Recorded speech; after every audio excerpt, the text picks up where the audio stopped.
Ah là là. Et dire que j'ai regardé ce match-là en grande partie pour Erling Haaland, match face à son ancienne équipe, dans son ancien stade. Finalement, c'est le seul match de la soirée où il y a eu 0-0. Le PSG en a mis 7, l'AC Milan en a mis 4 à Zagreb, Leipzig en a mis 3 au Real. Bref, ici, 0-0. Le match était vraiment pas fou, pour vous dire la vérité. Et en plus de cela, cerise sur le gâteau, Haaland est sorti à la mi-temps. Donc de la journée, c'est le seul match où il n'y a pas un seul but, et en plus Haaland sort à la mi-temps. Même si bon, le nul arrange tout le monde, hein, on va pas se mentir.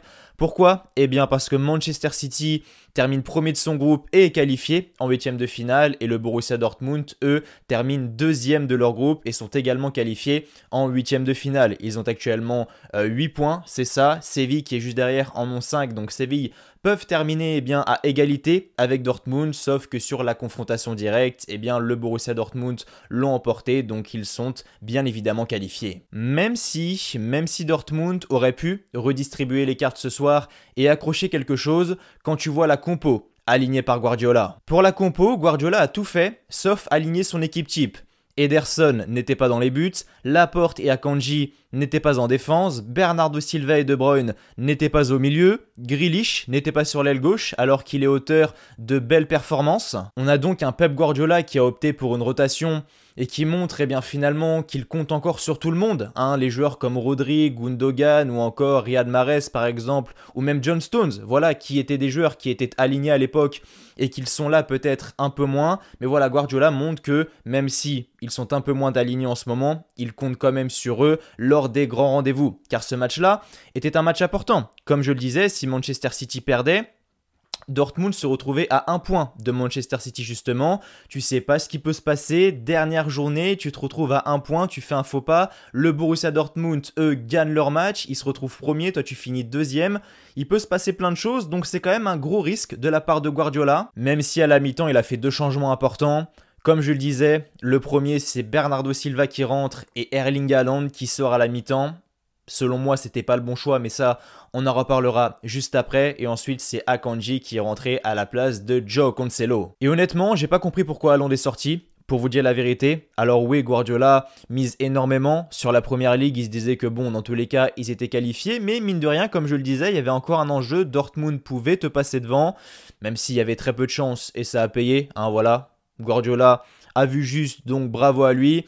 Mais avec un Erling Haaland, c'est toujours plus simple de gagner les matchs parce que Erling Haaland, pour les mettre au fond, il lui en faut pas 15 des ballons. On l'a vu au match aller face à Dortmund où finalement Haaland n'avait pas eu énormément de ballons. Et sur son premier ballon intéressant, le centre là de Joe Cancelo pour Erling Haaland, deuxième poteau, il lève la jambe là hyper haut et puis il la fout au fond des filets. Voilà, ça reflète bien que Erling Haaland, juste un ballon. Juste un ballon, ça peut terminer au fond des filets. Mais il fallait changer quelque chose parce que côté Manchester City, ça ne marchait pas. Manchester City entamait de grandes phases de possession, mais c'était extrêmement stérile. Il y avait très peu de prise de risque, très peu de jeu dans la profondeur. Haaland n'a pas été trouvé, c'est peut-être d'ailleurs pour ça qu'il est sorti. Manchester City, du coup, comme je le disais, n'ont pas été dangereux et on l'a vu, la première grosse occasion, elle arrive à la 36e minute et elle est en faveur de Dortmund. Sur le côté droit, on a Chouleux qui lance Adeyemi dans la profondeur. Mauvais alignement de la défense de Manchester City. Adeyemi qui déborde, qui centre pour Moukoko qui se retrouve tout seul. Ouais, de mémoire entre le point de pénalty et le 6 mètres. Malheureusement, il loupe le cadre, mais Dortmund s'est montré dangereux et la première grosse occasion, elle est en faveur de Dortmund et non envers Manchester City. Même si le BVB a joué bloc bas en couvrant toute la largeur, ce qui a empêché Manchester City de trouver les latéraux. On a Foden qui a dézonné plusieurs fois pour libérer l'espace, mais ça n'a pas suffi car le Borussia Dortmund jouait vraiment bas.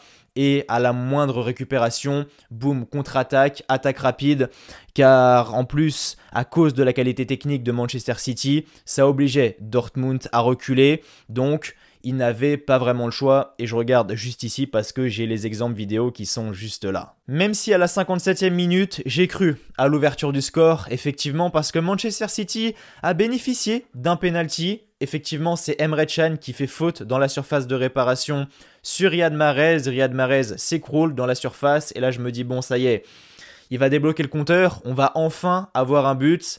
Et finalement non, Riyad Mahrez rate ce penalty. il frappe extrêmement fort. Je trouve que le penalty, alors les angles qu'on a eu à la télé n'étaient pas ouf parce que les commentateurs vu du stade disaient qu'apparemment il était vraiment sur la droite du gardien, limite ras du poteau, mais nous sur les angles qu'on avait c'était vraiment entre le poteau et le milieu du but. Donc finalement, j'avais l'impression que c'était entre deux, un peu au milieu. Donc je sais pas s'il était extrêmement bien tiré. Mais voilà, Riyad Mahrez a raté son penalty. Et là, je me suis dit, mais c'est pas possible, ça va vraiment finir en 0-0 cette histoire. Même si l'arrêt de Gregor Kobel est à saluer. Hein, franchement, il fait un bel arrêt. Il va la chercher là sur le côté droit alors que le penalty est extrêmement puissant. Donc il a réussi à maintenir son équipe en vie. Celui qui a fait un gros match, c'est Mats Hummels ce soir. Franchement, bravo Mats Hummels. Il était sur tous les fronts, très bien placé, au duel, propre à la relance, également à la récupération. Non, franchement, il a grandement contribué au résultat de son équipe ce soir. Celui que j'attendais tout particulièrement, c'était Jude Bellingham. Et j'ai été un petit peu déçu de lui ce soir parce que généralement, c'est lui qui arrive à débloquer les situations côté Borussia Dortmund et ce soir ce n'était pas le cas. Je trouve qu'il était très peu généreux dans les efforts, beaucoup d'erreurs techniques. Il était très énervé, frustré à des moments, donc je l'ai trouvé hors de son match, Bellingham, donc c'est dommage parce que je trouve que c'est un très bon joueur. J'aurais aimé le voir à l'œuvre ce soir, malheureusement ça n'a pas été le cas, mais voilà, ça ne changera rien, hein. À mon avis il restera le même. Pour moi Jude Bellingham est un excellent joueur et j'espère qu'il disputera l'Euro en tant que titulaire avec l'Angleterre. Donc voilà, 0-0. Bon, je suis assez déçu. Le débrief était prévu, hein, de toute manière, mais je m'attendais à plus de spectacle quand même. En plus, c'était Erling Haaland face à son ancienne équipe dans son ancien stade. Il y avait un petit storytelling, tu vois, c'était intéressant. Et finalement, ça s'est clôturé sur le score de 0-0. J'ai l'impression que le match nul a arrangé tout le monde. City l'a célébré. Dortmund l'a célébré, donc bref, voilà, et puis on l'a vu hein, de toute façon hein, sur les dernières minutes, grande phase de possession de Manchester City. À aucun moment Dortmund est sorti, s'est livré pour essayer de récupérer le ballon en effectuant un pressing. Hein, t'avais Manchester City qui faisait un taureau à 25 mètres du but adverse. Bref, j'avais l'impression que ce match nul a arrangé tout le monde, donc ouais, je suis un petit peu déçu de ce match. Pour vous dire la vérité, quand il y a 0-0 dans le seul match que t'as regardé et qu'il y a eu des buts partout dans les autres matchs, il y a de quoi avoir le seum, ouais. Voilà les amis, c'était tout pour le débrief du match entre le Borussia Dortmund et Manchester City. Match qui s'est clôturé sur le score de 0-0. Si vous ne l'avez pas vu, ne vous inquiétez pas, vous n'avez rien loupé. Avant de partir, n'oubliez pas de mettre un petit like, un petit pouce bleu. Voilà, ça me ferait vraiment extrêmement plaisir. Et n'oubliez pas de vous abonner à la chaîne si vous avez aimé ce que vous avez vu et que vous êtes un énorme fan de foot. Si vous êtes un énorme fan de foot, je le répète, cette chaîne est faite pour vous, donc abonnez-vous. Nous on se retrouve bien demain pour 2 vidéos, une en fin d'après-midi, ça sera bien l'avant-match du match entre le FC Barcelone et le Bayern Munich, une petite vidéo sympa, bien montée, etc. Franchement je suis assez content du résultat et ensuite on se retrouve bien demain soir pour le débrief du match justement entre le FC Barcelone et le Bayern Munich. Donc voilà, on se retrouve demain, d'ici là prenez soin de vous, je vous souhaite comme toujours que du bonheur, que des bonnes choses, portez-vous bien et merci à vous d'avoir regardé cette vidéo. Allez, ciao, bye bye.